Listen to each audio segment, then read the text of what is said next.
Bienvenue à toi, bienvenue pour cette nouvelle vidéo où j'avais vraiment envie d'apporter la notion du consentement et j'avais envie de faire une mise en lumière un peu plus profonde sur le sujet et voir un petit peu toi comment tu te sens à travers cette notion que je vais t'apporter aujourd'hui, que tu n'hésiteras pas à me partager en commentaire lorsque tu auras écouté cette vidéo, je serai ravie de les relire. Alors pourquoi il est important justement d'apporter une profondeur à la notion du consentement?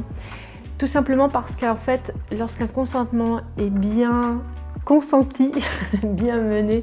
il va t'apporter les clés de, je dirais, de ton vrai plaisir et de ton vrai désir orgasmique à l'intérieur de toi. Et que pour ça, c'est extrêmement important de comprendre tous les dynamiques et les mécanismes qui vont se passer lorsqu'on est dans un consentement que je vais appeler éclairer et conscientiser. Alors tout d'abord, je vais partir sur la notion standard de ce qu'on appelle le consentement. Le consentement, c'est un accord qui est mutualisé entre soi et une autre personne ou d'autres personnes pour vivre un échange intime, corporel, qui va engager du coup un acte sexuel. Lorsque je parle du consentement sexuel, bien entendu. Ensuite, ce consentement, on présuppose qu'il a été établi avant le rapport sexuel. Et là où je vois justement les limites de ce consentement à travers cette définition, c'est que est-ce qu'on est sûr à 100% déjà d'une part d'être dans son propre consentement? Et d'autre part, est-ce qu'on est sûr que pendant l'acte, l'interaction sexuelle avec l'autre, on est tout le temps dans cette notion de consentement lorsqu'il y a des choses qui se passent à l'intérieur de nous ou lorsqu'on sent que la personne qui est en face de nous n'est pas totalement présente durant l'acte sexuel. Et c'est là où vraiment il est important d'apporter une notion beaucoup plus profonde, beaucoup plus intime, parce que le consentement, quand il est pleinement consenti avec soi et avec l'autre, eh bien c'est la clé de voûte de sa propre relation avec sa sexualité et qui par extension peut aussi s'étendre en fait dans la manière dont on veut vivre le consentement, mutualiser ses plaisirs et ses désirs dans le domaine pro, dans le domaine personnel, dans le domaine amical et autres champs de relations qui puissent exister. Donc vraiment c'est une notion que j'aimerais apporter, est-ce que c'est vraiment juste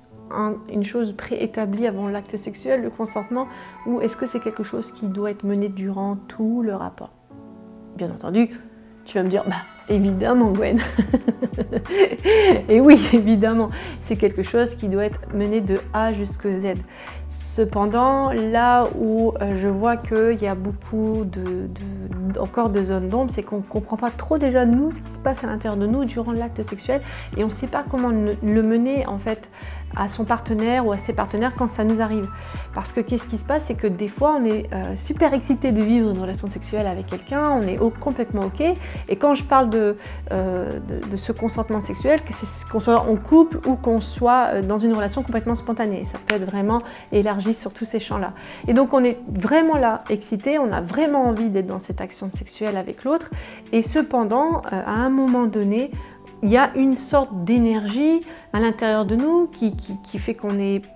contracté, on est un petit peu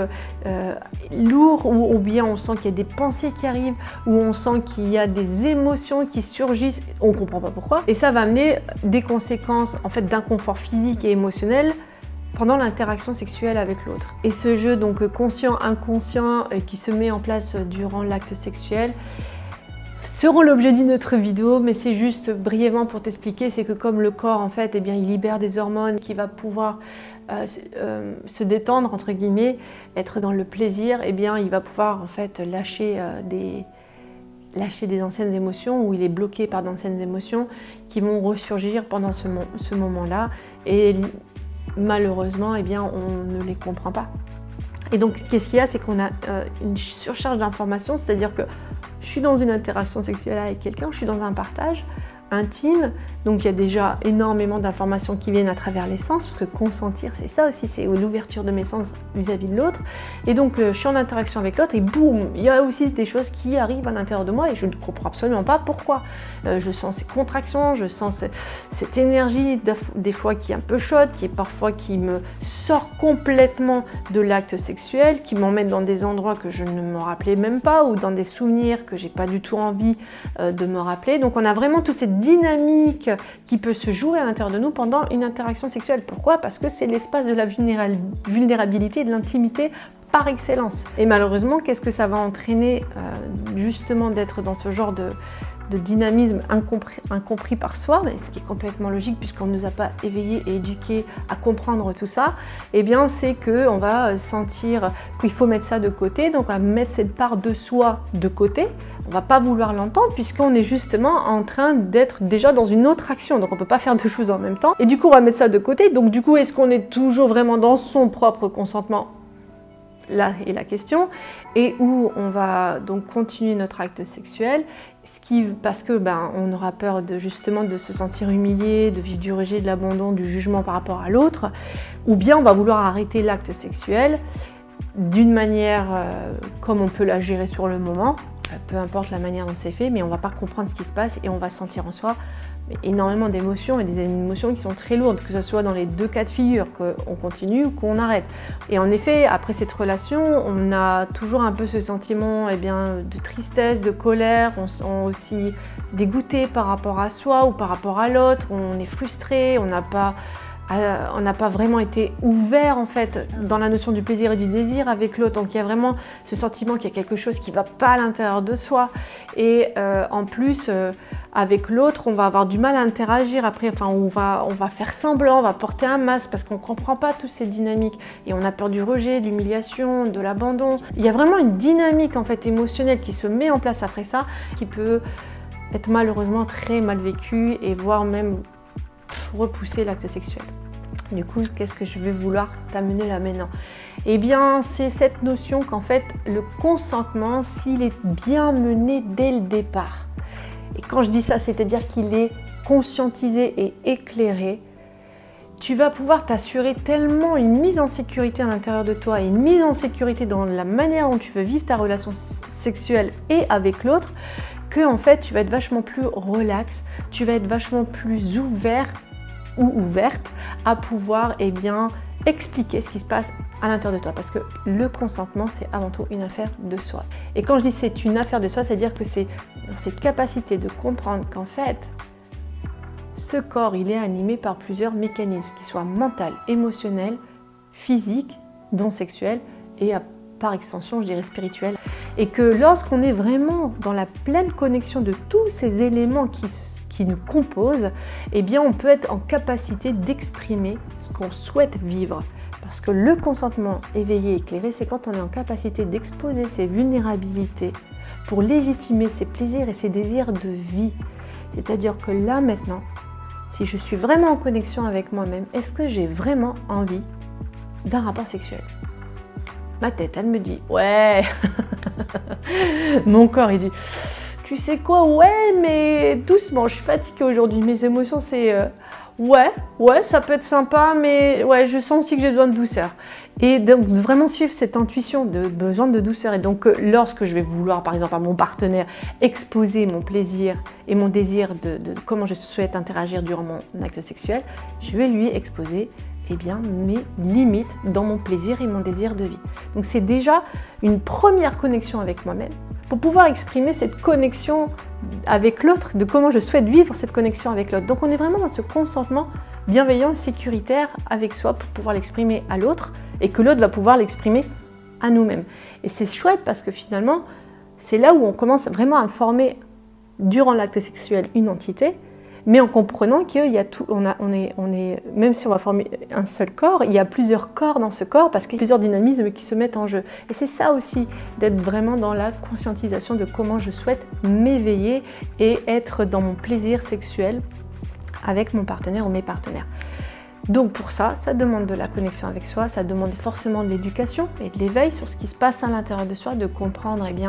parfois qu'il y a des blessures qui reviennent. Parfois, ça demande aussi de demander à l'autre si c'est possible durant l'acte sexuel d'arrêter parce que tu sens qu'il y a une énergie qui te conduit, tu ne comprends pas trop ce qui se passe et ça, c'est très important de pouvoir avoir l'opportunité de l'exprimer. Bien entendu, ça s'éduque, de pouvoir exprimer ses vulnérabilités parce qu'on a toujours peur en fait de se rejeter, de ce jugement et d'être humilié devant l'autre. Mais ce qui est le plus important, c'est toi, ton consentement avec toi. Parce qu'à partir du moment où il n'y a plus consentement avec toi, il y aura forcément plus consentement avec la relation que tu veux vivre avec l'autre. Il y aura une forme de non, je dirais, concrétisation du plaisir et du désir, tu ne seras pas épanoui dans ton plaisir et dans ton désir. Si toi, tu n'es pas pleinement en fait, ouvert à toi-même, puisque tes sens, ils sont en fait dans une autre direction. Donc c'est extra important d'être dans la connexion avec toi pour être pleinement dans la connexion avec l'autre dans le moment présent. Ça, c'est déjà une chose. Et ensuite, il est extra important d'aller durant l'acte sexuel, une fois que toi, tu es sûr que tu veux vivre ta relation intime avec toi-même, en le partageant avec l'autre, d'aller chercher justement que si c'est toujours OK pendant l'acte sexuel, est-ce que ça va? Et que l'autre, avec l'autre, vous interagissez, c'est-à-dire qu'une fois que vous avez posé vos limites de désir et de plaisir l'un et l'autre, pendant l'acte sexuel, est-ce que toi t'es OK? Est-ce que moi je suis OK? Comment tu te sens? Est-ce que là ça va? Est-ce que ça te plaît? Est-ce que ça va? Tout va bien? Est-ce que tu veux faire une pause? Vraiment être dans la communication, c'est la clé. Communiquer. La sexualité, c'est une recherche profonde d'intimité. C'est la relation la plus intime en fait, puisque là on est vraiment mis à nu dans tous les corps. Et enfin, d'aller faire un feedback en fait. C'est extra important une fois que l'acte sexuel est terminé, d'aller faire un feedback, de voir si les limites de plaisir et des désirs ont été respectées, comment on se sent, qu'est-ce qui se passe à l'intérieur, et de ne pas prendre les choses personnellement aussi, c'est-à-dire de bien entendre que la personne partage son ressenti et que de expliquer ce que ça peut réveiller en soi ou quoi que ce soit lorsqu'on entend ce ressenti. C'est vraiment de mener donc une relation conscientisée, et là le consentement il est linéaire, il est suivi de A jusqu'à Z, il est bien maintenu, bien, je dirais, encadré, bien sécurisé, et forcément du coup tu vas te sentir tellement en sécurité dans la manière dont tu as vécu cette relation, qu'elle soit spontanée ou de long terme, et bien que tu vas sentir cet épanouissement à l'intérieur de toi, et j'ai envie de dire cette envie de t'épancher encore plus dans ta relation avec ta sexualité et comment tu souhaites la vivre avec l'autre, puisque tu seras en harmonie, en balance, en équilibre avec toi-même, avec tout ce qui te compose, et que c'est complètement OK d'arrêter en plein milieu l'acte sexuel pour mieux te comprendre, pour mieux te ressourcer et redémarrer après ou dans quelques heures, parce que plus ton cerveau va se sentir en sécurité, plus ton corps va se sentir en sécurité parce qu'il est écouté, vu, compris, plus il va s'ouvrir dans les sens et plus du coup le plaisir et le désir va être orgasmique. Alors si cette vidéo t'a plu, si tu as senti qu'elle a résonné en toi, n'hésite pas à la partager peut-être à d'autres qui ça peut faire aussi écho. Et si toi tu sens que tu as envie d'explorer un peu plus loin, eh bien ton ouverture à ton épanchement dans ta sexualité et dans ton désir et ton plaisir de vie, mais que tu sens qu'il y a des mécanismes à l'intérieur de toi qui bloquent, tu sens ces inconforts physiques et émotionnels, mentaux à l'intérieur de toi, n'hésite pas à me contacter, je te joins mon adresse email, je suis sexopraticienne et justement je mène des programmes de coaching pour mener ta relation avec toi-même et ton intimité au plus loin et au plus loin de tes désirs et de tes plaisirs de transformation. Aussi, n'hésite pas à rester connecté avec moi ou sur ma page Facebook, Instagram, YouTube pour voir tous les ateliers que je vais mener en ligne ou en présentiel sur justement comment être dans ce qu'on appelle son essence sacrée, sa légitimité sacrée à travers sa sexualité et comment l'épanouir avec l'autre. Tu n'hésites pas, il y aura plein d'ateliers qui vont fonctionner bientôt. Mon site web est aussi bientôt prêt et ça va être justement super chouette parce que ça sera une plateforme où il y aura des outils thérapeutiques et de guérison pour mieux se comprendre soi, comprendre ses mécanismes, comment les ressourcer et aller plus en profondeur avec soi-même et avec l'autre. Donc tu n'hésites pas à rester connecté, n'hésite pas aussi à poser tes questions parce que je suis sûre que tu vas en avoir des questions parce que tu vas me dire oui, alors comment je vais faire ça alors si devant moi j'ai une personne qui n'est pas éclairée. N'hésite pas aussi à partager ce que ça a éveillé en toi, qu'est-ce que ça a mis en lumière et qu'est-ce que toi tu souhaiterais développer davantage en toi pour être pleinement en sécurité lors de ce consentement éclairé et conscientisé. J'espère que cette vidéo t'a plu. Bientôt, je vais en proposer d'autres pour comprendre les dissociations et les mécanismes à l'intérieur de soi. Et je te dis à très bientôt.